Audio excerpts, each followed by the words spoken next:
Hello everyone, good morning to all. I am Pooja and welcome back to Parcham. Today we discuss about 22nd and 23rd of May CA. Basically आज ज़्यादा news तो मैंने नहीं ली है क्योंकि मुझे उतना समय आज मिल नहीं पाया था न्यूज़ कलेक्ट करने के लिए, लेकिन जितनी भी न्यूज़ है वो सारी की सारी इम्पॉर्टेंट है।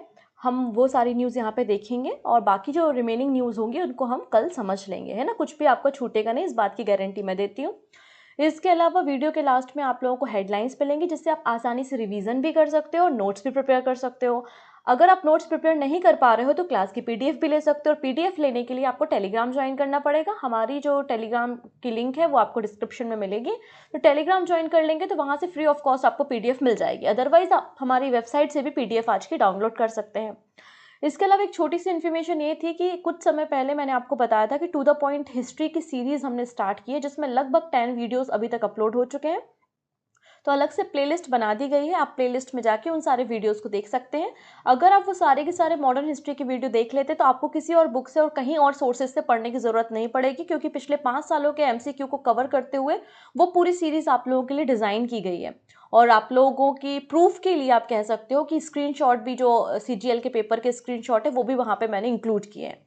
ओके है, सो स्टार्ट कर लेते हैं आज का हम सेशन। सबसे पहले बात करेंगे 22 एंड 23 ऑफ मई के इंपॉर्टेंट डेज के बारे में।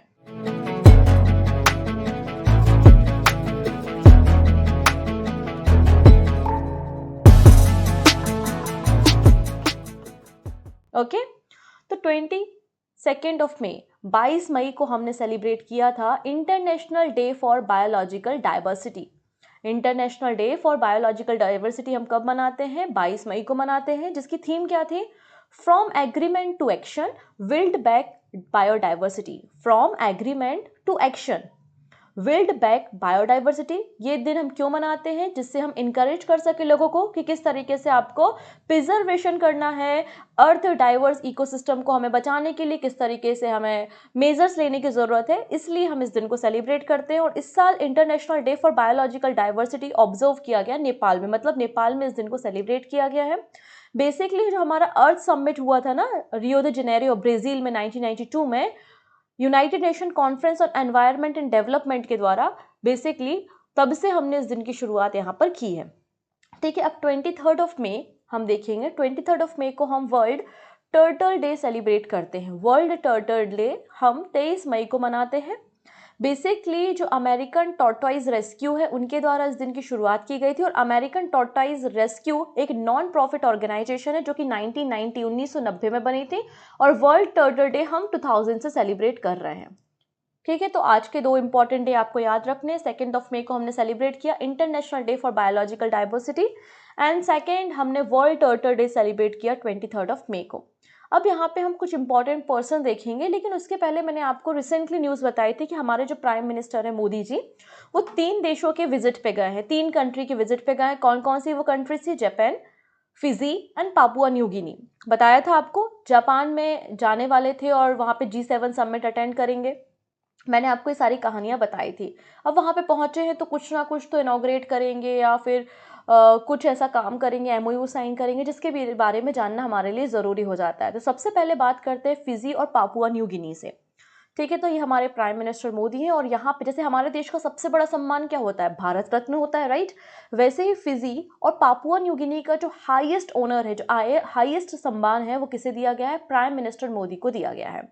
आइए पूरी न्यूज़ को हम यहाँ पे समझते हैं। तो आप लोगों को सबसे पहली बात तो फिजी और पापुआ न्यू गिनी कहाँ है, आपको लोकेशन पता होनी चाहिए, वहाँ की करेंसी, वहाँ की कैपिटल, इसके अलावा वहाँ के प्राइम मिनिस्टर, ये सारी इन्फॉर्मेशन आपको पता होनी चाहिए आने वाले एग्जाम के लिए, क्योंकि प्राइम मिनिस्टर खुद वहाँ पे विजिट करने गए हुए हैं। ठीक है ना। So prime minister Modi conferred with the highest honour of Fiji and the Papua New Guineas. तो यहाँ पे फिजी और पापुआ न्यू गिनी के सर्वोच्च सम्मान से प्राइम मिनिस्टर मोदी जी को नवाजा गया है। The companion of the order of Fiji, ये फिजियन जो प्राइम मिनिस्टर है इनका नाम है सितिवनी राबुका, उनके द्वारा प्राइम मिनिस्टर मोदी को ये अवार्ड दिया गया। वहीं पापुआ न्यू गिनी के जो प्राइम मिनिस्टर हैं उनके द्वारा यहाँ पे grand companion of the order of Logohu for the champion the cause of unity of Pacific island country, ये जो पापुआ न्यू गिनी के द्वारा highest civilian honour prime minister Modi को दिया गया। साथ ही साथ prime minister Modi is on visit to Papua New Guinea to attend the 3rd India Pacific Island Corporation Summit। तो यहाँ पे जो तीसरे नंबर की India Pacific island cooperation summit है उसको भी अटेंड करेंगे प्राइम मिनिस्टर मोदी। ठीक है, एक तो फिजी और पापुआ न्यू गिनी का जो हाईएस्ट सिविलियन अवार्ड है वो किसको दिया जा रहा है, प्राइम मिनिस्टर मोदी को दिया जा रहा है। ये बात हमने समझी। अब इसके एक दिन पहले कहाँ गए थे, जापान गए थे G7 का समिट अटेंड करने के लिए। तो जापान में उन्होंने प्राइम मिनिस्टर मोदी जी के द्वारा यहाँ पे महात्मा गांधी जी के स्टैच्यू को भी अनवील किया गया है एज अ फ्रेंडशिप दिखाने के लिए कि जापान और भारत की दोस्ती कितनी गहरी है। तो prime minister Modi unveil Mahatma Gandhi worst in the Hiroshima. Hiroshima Japan, आपको पता है ना, हिरोशिमा नागासाकी पे ही न्यूक्लियर बॉम्ब गिरे थे। तो बिल्कुल जहाँ पे वो बॉम्ब डोम है ना, वहाँ उसके कुछ नज़दीक पे जहाँ पे बहुत सारे टूरिस्ट हर साल विजिट करने आते हैं, वहीं पे प्राइम मिनिस्टर मोदी के द्वारा महात्मा गांधी जी की स्टैच्यू को अनवील करने का काम किया गया है। 20 मई में हिरोशिमा जापान में महात्मा गांधी जी का स्टैच्यू अनवील किया है प्राइम मिनिस्टर नरेंद्र मोदी जी के द्वारा as a symbol of friendship and the goodwill between the India and Japan. ये 42 इंचेस का ब्रोंज स्टैच्यू है और जिसको तैयार किसने किया है, पद्म भूषण अवॉर्डी राम वांजी सुतार। तो रामजी सुतार या राम वांजी सुतार जी के द्वारा इस स्टैच्यू को तैयार किया गया है जो कि ब्रोंज का बना हुआ है, कांसा का बना हुआ है। ठीक है, और किस रिवर के किनारे इसको लॉन्च किया गया है, तो आप देखेंगे मोटोयासु रिवर के साइड में ही इस स्टैच्यू को लॉन्च किया गया है। ठीक है, इतनी चीज़ें। फिजी और Papua New Guinea prime minister Modi ji गए विजिट करने के लिए और वहाँ पे जाके प्राइम मिनिस्टर मोदी जी के द्वारा एक बुक लॉन्च की गई। ऑब्वियस सी बात है, जब हम अपने देश की बुक किसी दूसरी कंट्री में लॉन्च करेंगे तो वहाँ की लोकल लैंग्वेज में हमें उस बुक को ट्रांसलेट करना होगा और हम उस बुक को लॉन्च करेंगे, तभी तो वहाँ के लोग हमारी भाषा को या हमारे लिटरेचर को समझ पाएंगे। तो बेसिकली जो तमिल साहित्य, तमिल क्लासिक कल्चर रहा है, हमारे जो आर्किटेक्ट, हम किस तरीके से पॉलिटिकल और इकोनॉमिक को हैंडल किया करते थे इन द तमिल साहित्य या संगम साहित्य, तो इसलिए एक बुक को जो है उनकी भाषा में वहां पे लॉन्च किया गया है। तो न्यूज है हमारे पास, prime minister Modi releases Tamil classic through Kural in the Tok Pisin language. Tok Pisin language क्या है, बेसिकली टोक पिसिन लैंग्वेज है वो पापुआ न्यू गिनी की लैंग्वेज है। ठीक है, इसलिए यहाँ पर इस क्लासिकल बुक को उनकी लैंग्वेज में ट्रांसलेट करते हुए वहाँ पे लॉन्च किया गया है। पापुआ न्यू गिनी के जो कह सकते हैं प्राइम मिनिस्टर है वो है जेम्स मारापे।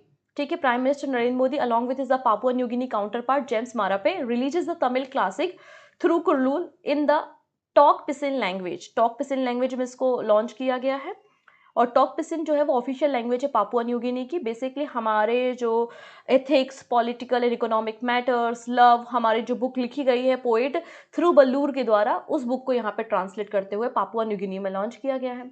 यहाँ पर आप थोड़ी सी लोकेशन समझ लीजिएगा, फिजी और पापुआ न्यू गिनी कहाँ है। तो आपको फिजी जाने के लिए साउथ पैसिफिक ओशियन जाना पड़ेगा। साउथ पैसिफिक ओशियन में यहाँ पे आपको एक छोटा सा आइलैंड नेशन दिखेगा ओशिनिया में जिसका नाम है फिजी, और फिजी की जो कैपिटल है वो सूबा है और यहाँ पे फिजियन डॉलर चलते हैं और यहाँ पे हिंदी भाषा भी बोली जाती है। यहाँ के प्राइम मिनिस्टर है सीतावनी राबुका। ठीक है, फिर आप यहाँ पे ऑस्ट्रेलिया के ऊपर तरफ आएंगे तो आपको पापुआ न्यू गिनी मिलेगा। पापुआ न्यू गिनी के जो प्राइम मिनिस्टर है वो जेम्स मारापे है। ठीक है, और कीना यहाँ पे क्या है, करेंसी है। ओके, इतनी चीजें। चलिए नेक्स्ट बात करते हैं हम। यहाँ पे देखिए एसएससी पॉलिटी का जो हमारा कोर्स है, एसएससी कोर्स, उसको रिवाइज किया गया है बाय द पायल मैम। तो आप यहाँ पे वीडियो, पीडीएफ, पीवाईक्यू के साथ एसएससी का कोर्स परचेस कर सकते हैं पॉलिटी का। इसके अलावा हिस्ट्री, ज्योग्राफी, बाकी सारे कोर्सेज तो ऑलरेडी हमारे एप्लीकेशन पे अवेलेबल हैं। ओके, कुछ और पर्सन हम यहाँ पे देखेंगे। अच्छा, ये कौन है, ये है कमल हसन। ये कौन है, तो ये है जेनेलिया देशमुख और ये है रितेश देशमुख। इसके अलावा ये तो आपको पता ही है मनीष मल्होत्रा है। तो अभी यहाँ पे देखिए 23rd एडिशन होना है, अभी हुआ नहीं है, यास आइलैंड आबू धाबी में 23rd एडिशन IIFA का होना है और उसके लिए यहाँ पे कुछ नाम सामने आए हैं। Outstanding achievement in Indian cinema किसे दिया जाएगा, कमल हसन को। Outstanding achievement in regional cinema, ये अवार्ड दिया जाएगा रितेश देशमुख और जेनेलिया देशमुख को। इसके अलावा outstanding achievement in fashion in cinema Manish Malhotra को दिया जाएगा इस 23rd international Indian film academic award में। ठीक है, तो आपको कुछ बातें याद रखनी है कि IIFA का फुल फॉर्म क्या है, international Indian film academic award है। ये इसका कौन सा एडिशन है, तो 23rd एडिशन है। कहाँ पर होगा, यास आइलैंड आबू धाबी UAE में होगा। तो यहाँ पर जो अवार्ड की बात करते हैं तो outstanding achievement at IIFA award 2023 किसे दिया जाएगा? कमल हसन को। कमल हसन जी को पद्मश्री भी मिल चुका है 1990 में, 1990 में, और पद्म भूषण भी मिला है इनको 2014 में। इसके अलावा रीजनल सिनेमा अचीवमेंट के लिए रितेश देशमुख और जेनेलिया डिसूजा देशमुख है, और मनीष मल्होत्रा जी को फैशन इंडस्ट्री में ये अवार्ड दिया जाएगा। इन अवार्ड की शुरुआत जो है वो 2000 में हुई थी। कब हुई थी? 2000 में हुई थी। ठीक है, चलिए नेक्स्ट बात करते हैं हम इटालियन ओपन के बारे में। So for the first time यहाँ पर आप देखेंगे इटालियन ओपन का टाइटल जीता है रशिया के बहुत ही शानदार टेनिस खिलाड़ी जिनका नाम है डेनियल मेडवेडेव। ठीक है, ये वर्ल्ड नंबर 3 आपके टेनिस प्लेयर हैं, रशिया के हैं, और इन्होंने इटालियन ओपन 2023 का टाइटल जीता है। और इन्होंने डिफीट किसको किया? इन्होंने हराया है होल्जर र्यून को, जो कि डेनमार्क के हैं। वहीं अगर वीमेन सिंगल के बारे में बात करें तो वीमेन सिंगल का टाइटल कजाकिस्तान की टेनिस खिलाड़ी जिनका नाम है एलेना एंड्रेयेवना, इनके द्वारा ये टाइटल जीता गया है। तो आपको ये इटालियन ओपन के बारे में पता होना चाहिए। ओके, चलिए नेक्स्ट बात करते हैं। ये है सैली सिंह, और सैली सिंह एक एथलीट है, एक जंपर है। ठीक है, इन्होंने गोल्डन ग्रैंड प्रिक्स में ब्रोंज मेडल हासिल किया है, और एक गोल्डन ग्रैंड प्रिक्स कहाँ हो रही थी? जापान में हो रही थी। So Indian athlete Shaili Singh, इन्होंने ब्रोंज मेडल जीता है at golden grand prix 2023 athlete meet in the women long jump in Japan. इनका जो जंप था वो 6.65 मीटर का था, जिसके कारण पोडियम में इनका स्थान तीसरे नंबर का था, जिसके कारण इनको क्या मिला है? ब्रोंज मेडल मिला है। ठीक है, तो गोल्ड किसने जीता है? तो गोल्ड जीता है जर्मनी की एथलीट जिनका नाम है मैरिसे लुजोलो। उन्होंने गोल्ड मेडल जीता है, और इन्होंने जो जंप किया था वो 6.79 मीटर का जंप था। अब यहाँ पे जो इंडियन ग्रैंड प्रिक्स 4 एथलीट होगा वो कहाँ होगा? बेंगलुरु में होगा। इसके अलावा 2 साल पहले सैली सिंह ने यहाँ पे सिल्वर मेडल जीता था। कहाँ? World athletics under 20 championship Nairobi, Kenya में। ठीक है, अगले पर्सन है और ये लास्ट पर्सन है, इसके बाद हम दूसरी न्यूज यहाँ पे कवर करेंगे। हम बात कर रहे हैं ब्रिटिश उपन्यासकार, एक British novelist Martin amiss, passed away recently, और इनकी काफ़ी शानदार बुक्स और नोवेल्स रही हैं जो कि बुकर प्राइज के लिए भी नॉमिनेट हुई हैं। इनका जो बेस्ट वर्क है वो है money, a suicide note and London field, ये इनके बेस्ट वर्क कहलाते हैं। इसके अलावा times arrow and yellow dog के लिए इन्हें नॉमिनेट भी किया गया था बुकर प्राइज के लिए। तो एक एथलीट थे, एक नोवेलिस्ट थे, एक उपन्यासकार थे, जिनका निधन यहाँ पे हो गया, ब्रिटेन से बिलोंग करते थे। नेक्स्ट बात करेंगे नेशनल वाटर अवार्ड 2022। तो रिसेंटली नेशनल वाटर अवार्ड दिए गए हैं यहाँ पे 2022 के।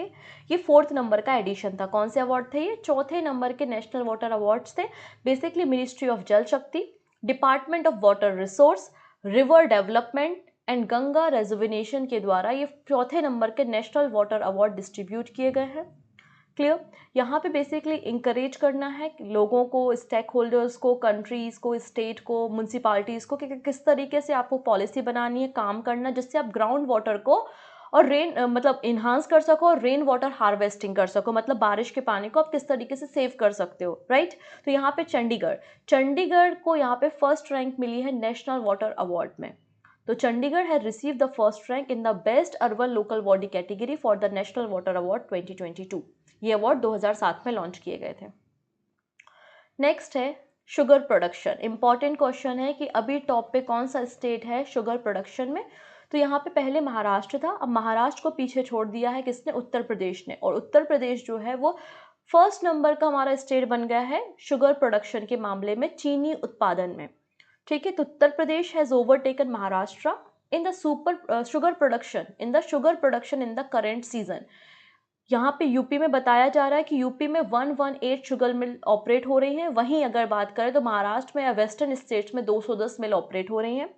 यहाँ पे UP sugar cane development and sugar mill minister Laxmi Narayan Chaudhary के द्वारा बताया गया कि इस सीजन में शुगर का जो प्रोडक्शन, मतलब 2022-23 में शुगर का जो प्रोडक्शन उत्तर प्रदेश ने किया है वो कितना है? 107.29 लाख टन का है। वहीं महाराष्ट्र का 105 लाख टन का प्रोडक्शन रहा है। तो उत्तर प्रदेश ने पीछे छोड़ दिया है महाराष्ट्र को। उत्तर प्रदेश जो है वो चीनी के मामले में, चीनी उत्पादन के मामले में फर्स्ट नंबर पे आ गया है। और शुगर केन का जो सीजन होता है, क्रशिंग सीजन, जहाँ पे कटाई होती है गन्ने की और फिर प्रोडक्शन होता है, वो अक्टूबर टू जून का महीना होता है। ठीक है, नेक्स्ट बात करेंगे हम India first commercial passenger flight using sustainable aviation fuel successfully flown. तो यहाँ पे पहली बार पैसेंजर कमर्शियल फ्लाइट जिसमें इंडिजीनियस मतलब जो sustainable indigenous aviation fuel use करा है उसने यहाँ पे रिसेंटली उड़ान भरी है। आइए इसके बारे में हम थोड़ा सा जान लेते हैं। तो एयर इंडिया की सब्सिडरी है जिसका नाम है एयर एशिया। तो एयर इंडिया की सब्सिडरी क्या है? Air Asia India.